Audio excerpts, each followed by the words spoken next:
Olá pessoal, tudo bem? Bom dia, eu sou a Cedric Canadá e hoje está aqui comigo também a Juliana, que é a nossa gerente aqui de Vancouver. Vamos lá, a ideia de fazermos os lives é justamente para trazer mais informações para vocês. A gente percebe pelo nosso grupo do SOS, Visto e Imigração, que tem muitas perguntas em relação a imigração, por onde começar e como começar, tá? Então a ideia é essa, de trazer mais informações para vocês. Toda segunda a gente vai estar aqui para responder coisas sobre residência permanente e toda quinta a Débora, que é a nossa gerente do Brasil, vai estar respondendo então as perguntas sobre as questões temporárias. Começando hoje, né? Por onde nós vamos começar? O beabá do Express Entry, na verdade, né? Para saber se você realmente se qualifica ou não para o Express Entry. Eu acho que essa é uma pergunta bastante importante e é uma coisa que a gente sempre repara, os clientes têm a dúvida. Eu começo fazendo college ou vou direto para a residência permanente e muitas vezes eles não sabem, na verdade, por onde começar. Então a ideia de hoje é realmente começar pelo inicial. Vocês se qualificariam para o Express Entry? Começando pelo seguinte, tá? Vocês precisam primeiramente se pré-qualificar dentro de um dos 3 programas. Nós temos o Federal Skill Worker, nós temos o Canadian Experience Class e nós temos também o Federal Skill Trade. Então, para que vocês possam definir por qual deles vocês se qualificariam, começando pelo Federal Skill Worker, você precisa fazer uma pontuação no mínimo de 67 pontos. E o que você precisa saber mandatoriamente? Pelo Federal Skill Worker, você precisa ter pelo menos de 1 ano de experiência de trabalho no NOC, ou 0, ou A, ou B, tá? Então, isso é mais do que mandatório. E proficiência de inglês, você precisa estar no CLB 7, que é 6 por habilidade, né, na prova do IELTS General Training, se você estiver fazendo a prova do Brasil, né, ou de qualquer outro lugar do mundo. E caso você esteja já dentro do Canadá, seria o CELPIP 7, que seria, seria o CLB 7, que é 7 por habilidade na prova do CELPIP. Ju, fala um pouquinho do Federal Skill Worker. O que mais? A carta de recomendação, que é super importante. O que tem que ter nessa carta? As pessoas têm muitas dúvidas como fazer a comprovação da experiência profissional, né? A experiência profissional ela é preferencialmente feita através de uma carta do empregador. Então, nesse documento é muito importante que conste a data de início, a data fim da experiência, o título do seu cargo, as horas trabalhadas por semana, né? Porque aqui no Canadá o trabalho é considerado full-time a partir de 30 horas semanais. E o que é muito importante nessa carta é que você possa descrever, o seu empregador possa descrever com detalhes as suas atividades. Porque é através dessas atividades que o oficial vai poder identificar qual é o seu NOC, né? Para ele poder verificar se essa experiência foi no NOC 0, A ou B. Uma coisa também que é bastante importante, muita gente pergunta é, estágio conta? Sim, portanto ter sido remunerado, full time, ele pode contar. E sempre experiência dos últimos 10 anos. Então, para quem estiver aplicando agora, será de 2008 a 2018. Então, isso é extremamente importante para vocês saberem, porque é uma pergunta bem constante que a gente recebe, né? Sim. Ainda voltando para os pré-requisitos do Federal Skill Work, que são 67 pontos. Idade, você pontua até os 35 anos, a pontuação máxima está em relação à idade. A sua escolaridade te pontua, o número de anos de experiência te pontua, que mais te pontua? Família no Canadá imediata, se você estudou aqui no programa de pelo menos 2 anos de duração, isso te ajuda a pontuar também. Experiência de trabalho canadense, e são a proficiência no inglês e francês e o quanto que o acompanhante pode também te contribuir com isso. Uma das perguntas é, o meu cônjuge precisa mandatoriamente fazer a prova do IELTS ou do CELPIP? Não mandatoriamente, mas ele te ajuda a pontuar. Então, por que não, né? Da gente usar essa proficiência, tem que ser no mínimo CLB 5, para te ajudar a pontuar no Express Entry. Passando para o Canadian Experience, tá? É mandatório ter completado 12 meses de experiência de trabalho dentro do Canadá. E como é que a gente prova isso? Também com a carta do empregador, uma dúvida comum que as pessoas têm é se elas podem combinar 2 experiências para chegar a esse um ano, né? Sim, a gente pode combinar diferentes experiências no Canadá, desde que seja no NOC 0, A ou B, então não precisa que as 2 tenham acontecido no mesmo NOC, mas a gente pode combinar. E a carta segue os mesmos critérios, né? Da carta para comprovar a experiência profissional fora do Canadá. Como a Celina disse, mesmo que seja...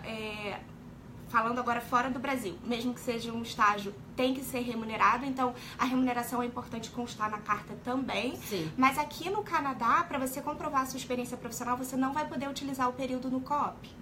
Então você vai ter que usar a sua experiência profissional a partir do momento, se o aplicante principal foi um estudante, é a partir daquela data que ele solicitou o PGWP. Uma outra coisa também, tá? Que é bem importante você saber. Durante o período que você estiver no Canadá como estudante, tá? Se você estiver trabalhando, por exemplo, às 20 horas do seu off-campus, infelizmente, esse período não pode contar como Canadian Experience. Ou até mesmo o co-op. O que é o co-op? Né? Que existe um componente mandatório de trabalho no seu programa de estudo. Esse período também não pode contar no nosso Canadian Experience. Então, assim, para que você possa se enquadrar no Canadian Experience, é 1 ano de trabalho full-time no Canadá ou part-time equivalent. Então, são 2 anos de 20 horas, que equivale um ano full-time. E também existe uma certa proficiência que você tem que tirar na prova ou do IELTS General Training, ou do CEP, ou a prova de francês, que é o TEF. Então, os pré-requisitos já são diferentes do que o do Federal Skilled Worker. Uma outra coisa que é bastante importante, muitas pessoas perguntam, a minha experiência de trabalho precisa ser na mesma área de formação ou precisa ter a ver com a minha experiência de trabalho anterior no Brasil? Não, nada.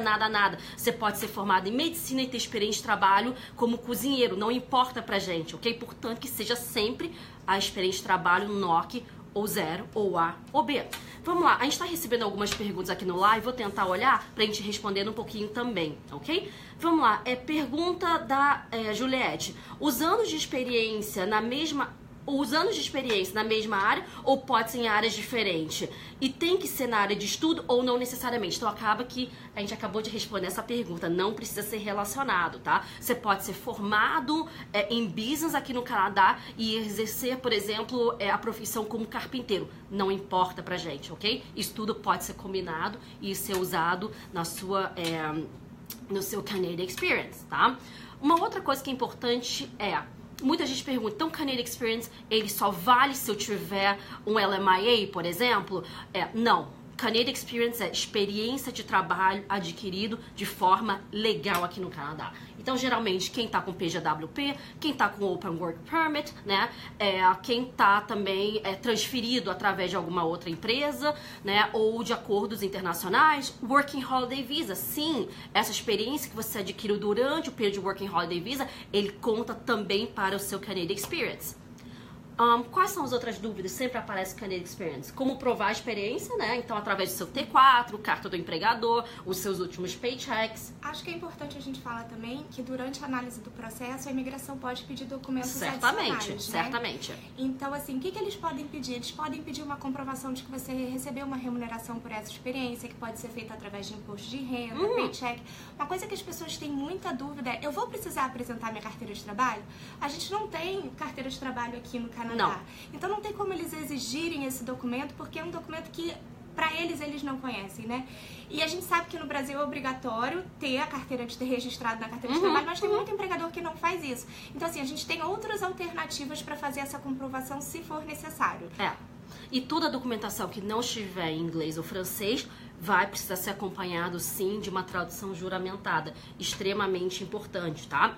Passando então para o Federal Skilled Trade, tá? Ele é um programa específico para quem tem experiência de trabalho na área de trade, exige mandatoriamente que você já tenha experiência de trabalho, né, fora do Canadá e oferta de trabalho no Canadá para que você possa se enquadrar através do Federal Skilled Trade.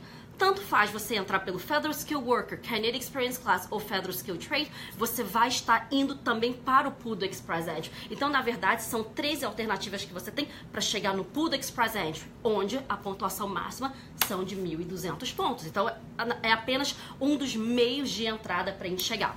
Uma parte bem importante, tá? Comprovação financeira. Eu acho que a gente tem que falar um pouquinho sobre isso, né?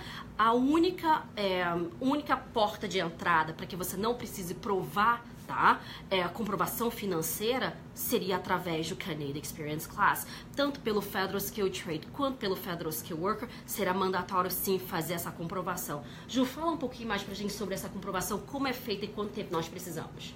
A comprovação financeira, ela precisa ser feita em nome do aplicante principal. Essa pode ser também uma conta conjunta, né? Caso você tenha um cônjuge. Com o cônjuge. Preferencialmente, aquele valor mínimo que é relacionado ao número de aplicantes, a gente gosta de ver ele nos últimos 6 extratos. Se isso não for possível, existem alternativas caso a caso. Por que a gente gosta de ver nos últimos 6 meses? Porque se você estiver dentro do pool do Express Entry e acontecer de alguma província abrir um programa ligado ao Express Entry, isso vai ser um assunto para um outro dia, a maioria das províncias já exige que você tenha esses 6 meses na conta. Então, mesmo que Express Entry não esteja claramente dizendo isso, a gente usa com precaução. Sim.